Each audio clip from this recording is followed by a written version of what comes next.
gentlemen, the President of the United States and First Lady Melania Trump.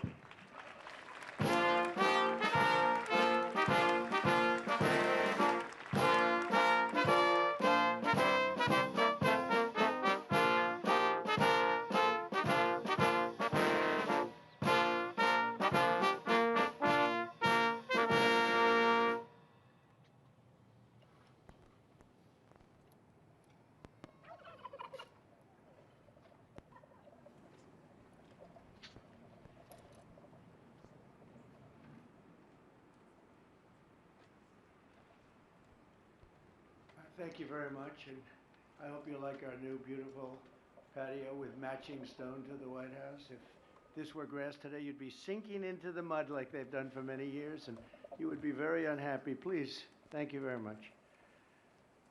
This was a big day. It's a pardon day for a very important beast. On behalf of the First Lady and the entire Trump family, I want to wish all Americans a very, very happy Thanksgiving. It's a great time of the year, and our country is doing really well, economically, like we've never done before.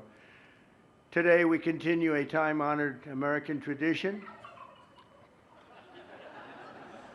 Well, that's a well-trained turkey. See how happy he is? In a few moments, I will grant a full, absolute, and unconditional presidential pardon to two handsome Thanksgiving turkeys, and this is their lucky day. This is a lucky day for them. But before going any further, I want to make an important announcement, because you remember last year, after a thorough and very rigorous investigation by Pam Bondi and all of the people at Department of Justice, the FBI, the CIA, the White House Counsel's Office, and the Department of Everything. We have a Department of Everything. You know what that is? I think that's called the White House. Into a terrible situation caused by a man named Sleepy Joe Biden. He used an auto pen last year for the turkey's pardon. So I have the official duty to determine, and I have determined, that last year's turkey pardons are totally invalid,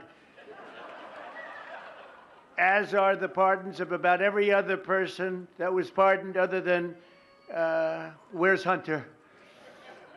No, Hunter's was good. That was the one pardon, Pam, that was good, right? The rest of them are all invalid. I don't know what the hell you're going to do about that, but now we're going to take a little of the joking. That is a mess. But they're hereby null and void. The turkeys known as Peach and Blossom last year have been located, and they were on their way to be processed, in other words, to be killed. But I have stopped that journey, and I am officially pardoning them, and they will not be served for Thanksgiving dinner. We saved them in the nick of time. This one has plenty of time, but they were saved in the nick of time. We're thrilled to be joined today by Vice President J.D. Vance, Second Lady Usha Vance, their daughter Mirabelle, and along with Attorney General Pam Bondi, Secretaries Marco Rubio, Scott Bessent, Pete Hegseth, Brooke Rollins, Howard Lutnick, Linda McMahon, Scott Turner, Administrator Lee Zeldin, who's done a great job. A nuclear power plant gets approved in less than a week, okay? I'm only kidding, but pretty close to that. And we have more. Where's Lee? Stand up, Lee. One of my great superstars. Thank you. It used to take 20 years before you got rejected when you put in an application. Now we're doing them in a matter of weeks, right? And that's why we have the biggest plants anywhere in the world. We're leading in AI. We're leading in everything. Our auto plants are pouring back into our country. Wait till you see the jobs coming with them. But many of them are under construction, but Lee's done a great job in getting those approvals. I appreciate it very much. FBI Director Kash Patel, who's been very busy doing a great job. Also, thank you, Kash. Along with members of, see, you got a following, Kash. Along with members of Congress, and in particular, I want to mention Jason Smith and David Rozier. Where are those two guys? Come on, stand up, fellas. What good people. Jason knows more about the tax code than any living human being. He knows so much, we don't even want to hear about it, right? Too complicated. So we're going to make it a simpler code. But we did, in the great big beautiful bill that was just passed, your imprints all over that, and it's amazing. The biggest tax cuts in the history of our country for middle-income people. The biggest tax cuts in the history of our country for middle-income people, and the biggest jobs bill ever passed. And nobody thought we could get that one done. I'm glad. We actually put 4 years, actually probably 8 or 10 years, but we put 4 years worth of material into one great, big, beautiful bill. So that worked out very well, and I want to thank everybody for working on it. JD, that was a great, well, you know, we were going to do it in small bills. We're going to have 18 bills and do it along the process. I'm glad, Scott, that we got it done, because dealing with these Democrats, I think that was our one shot. But we have it all in one great, big, beautiful bill. Thanks as well to the chairman of the National Turkey Federation and the CEO of Butterball. That's a big deal. Jay Jandren. Where's Jay? Thank you. Stand up, Jay. Thank you very much. Along with his wife, Leslie, and their 3 children, as well as the farmer who raised these 2 magnificent birds, Travis Pittman, and Wayne County, North Carolina. I won Wayne County by a lot. That means you had to vote for Trump, I think. I won by 92%. I like Wayne County. They're doing all right, right? And this is like a record-setting turkey that's going to be saved. The turkeys being pardoned today go by the names of Gobble and Waddle. When I first saw their pictures, I thought we should send them, well, I shouldn't say this. I was going to call them Chuck and Nancy. But then I realized I wouldn't be pardoning them. I would never pardon those 2 people. I wouldn't pardon them. I wouldn't care what Melania told me. Darling, I think it would be a nice thing to do. I won't do it, darling. These are 2 of the largest turkeys ever presented to an American president, over 50 pounds each. It's the largest we've ever had. And those are big turkeys. Are they as good as the normal-sized turkey? Better or as good? Do they tend to be a little fatty, maybe? No, he said no. He knows the turkey business. Anyway, despite their size, Secretary Kennedy has formally certified that these are the first ever Maha turkeys. I don't know if I agree with that. These are Maha. In other words, they could be fat, but they're still Maha. They've been fattened on a steady diet of grass, beef, to allow the smoothies and all of the other things that they've been eating for this occasion. This was a really big occasion. But they've eaten every fattening food that you can eat. We wanted to really make them special, and they really are. They're like record-setting. I've never seen a turkey that big before. Are they violent at all? Will they attack as I walk over? Because if they were, I'll stay right up here. But as you know, we're a tough-on-crime administration. We are tough on crime. You know, our border had 0 people coming in for the last 7 months, right? 0. I mean, even I find that hard to believe. They had millions and millions of people pour into our border from prisons, from mental institutions, gang members, drug dealers. They poured in to our country like we were stupid people. We're not stupid people anymore. But nobody's ever seen anything. The job that they've done on the Tom Homan, Kristi Noem, the whole group, the job they've done on the border is almost like a miracle. We have. And the people that make these statistics that said 0, they've said 0 for the last 7 months. It has to be like a few people got in, but they say 0. And they're radical left Democrats to do the scoring. So I can't imagine they did that for us. The truth is, we have no people coming into our country illegally. It's an amazing statistic, and I'm very proud of it. And we have the most people working in the United States today by far than we ever had in the history of our country. So those are all good numbers. But instead of pardons, some of my more enthusiastic staffers were already drafting the paperwork to ship Gobble and Waddle straight to the terrorist confinement center in El Salvador. And even those birds don't want to be there. You know what I mean? It was a tough. I'd like to thank the president of that country. They do a rather efficient job. It's got to be the largest prison in history. I've never seen anything like it. And a lot of people are behaving on our streets now. You know, Washington, D.C. is considered a safe zone. This was one of our most unsafe places anywhere in the United States. It is now considered a totally safe city. I won't tell you about murders. We're having murders, like a lot of murders, on a weekly basis. We haven't had a murder in 6 months.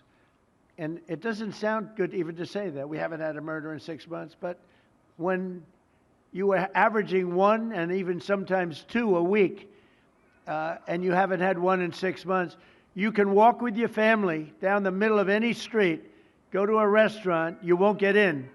They're opening new restaurants all over, and it's really been a beautiful thing to see. So Washington, D.C. is now a totally safe city, and a year ago it was a criminal mess. We removed, Pam, 1,700 people, career criminals, and people that came to this city from Venezuela and many other places. They were let out of prisons and they came here. They were Tren de Aragua, a lot of Tren de Aragua, that's from Venezuela. And we got them all the hell out of our country, or they're in prisons now. And you can walk down any street in Washington and you're going to be just fine. And I want to thank the National Guard. I want to thank Pete Hegseth. The job you've done here is incredible. And I hear you having the same kind of success in Memphis, Tennessee, where you had an even worse situation. And Memphis crime is down 64% in 3 weeks. And by the time you have 4 or 5 weeks, you're going to have it down almost where there won't be crime. And we could do that in Chicago, by the way, if they would let us. If the mayor was a low IQ person, but he should understand this. This is a very serious thing. You saw all the crime that took place last night, the night before. The woman with the burning, they burned the woman.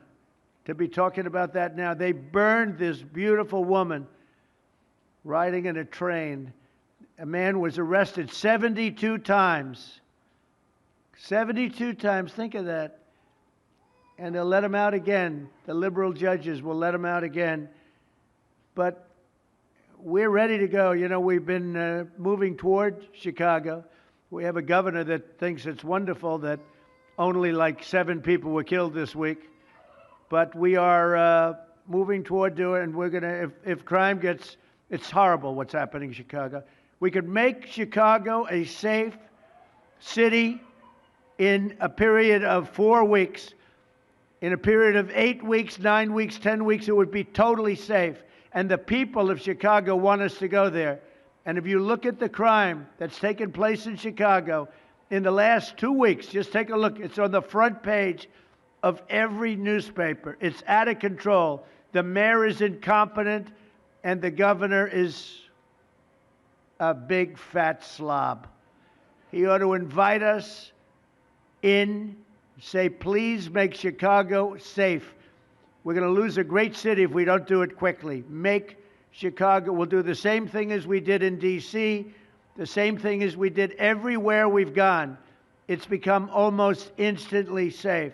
And I want to do it in Chicago. So Governor Pritzker, if you're listening, let's get your act together. Invite us in.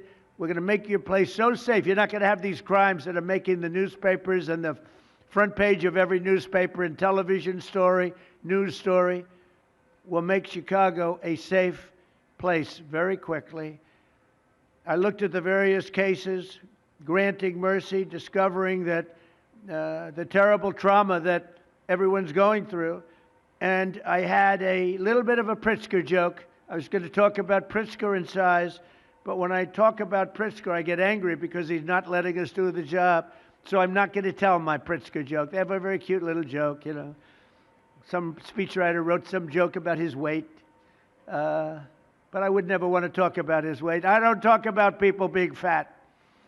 I refuse to talk about the fact that he's a fat slob. I don't mention it. On a more serious note, as we gather around the dinner table, I'd like to lose a few pounds too, by the way. And I'm not going to lose it on Thanksgiving, I can tell you that. Because I'm going to have a turkey, but it's not going to be that one. I hope all Americans will have the chance to enjoy the fellowship of family and friends and renew our faith in God's providence. 1 year ago, we were a dead country 1 year ago. The King of Saudi Arabia said it to me. He said it to me actually 4 months ago when I was in Saudi Arabia, Qatar, UAE. He said, you know, 1 year ago, the United States was a dead country, And now you've got the hottest country anywhere in the world that do. We're the hottest country. We have $18 trillion being invested as of now. We're not even close to being 1 year. The most ever was $2 trillion for a certain country I won't name when during the last administration. In 4 years, they had less than $1 trillion being invested in the country. In 9 months, we have over $18 trillion. It's a number that nobody has ever even thought possible. And that's in building plants and building so many things, investments in our country. Nobody's ever seen anything like it. But we have more people working. We have more people praying. The churches are coming back. I don't know if you've been reading that story, but religion is coming back to America. Some people say, oh, why would you mention that? To me, that's a big deal. And this Thanksgiving, we're also making incredible strides to make America affordable again. Walmart announced that the cost of their standard Thanksgiving meal is 25% lower than just 1 year ago. That's a big deal. According to the USDA, the price of Thanksgiving turkey is down 33% from its Biden-era highs. Potatoes are down 13%. Ham is down 15% compared to last Thanksgiving. So we are down to a level that we haven't seen in a long time. Egg prices are down 86% since March, and gasoline will soon be hovering around $2 a gallon. Under our leadership, we passed the largest tax cuts in history, the largest spending cuts in history, the largest regulation cuts in history, and we have fully secured our southern border. I've also ended 8 wars in 9 months, and we're working on that final war. It's not easy, but I don't know. I think we're going to get there. 25,000 soldiers, Ukraine, Russia. In the last month, 25,000 soldiers have died. So I think we're getting very close to a deal. We'll find out. I thought that one would have been gone quicker. We did 8. I thought that would have been an easier one, but I think we're making progress. In less than 1 year, we've accomplished more than most other administrations have accomplished in 8 years. And this is a very special Thanksgiving. We thank God for his many blessings and the great success that this country has seen in the short period of time. We draw strength from the love of family and friends, and we express our undying gratitude for the men and the women of the United States Armed Forces. We love them. We pray that peace and prosperity will continue to bless our land, and together we'll really just keep this great drive going to make America great again. MAGA, I think it's the greatest expression in the history of politics. Make America great again. So once again, Melania, thank you for doing such a great job and being such a great First Lady. And now let's go and give Waddle. Waddle, by the way, is missing in action, but that's okay. We'll pretend Waddle is here. The gift that they've been waiting for. And I'll move over and I will just say very nicely, Gobble your pardon. Come on, let's say it in front of Gobble. Thank you very much, everybody.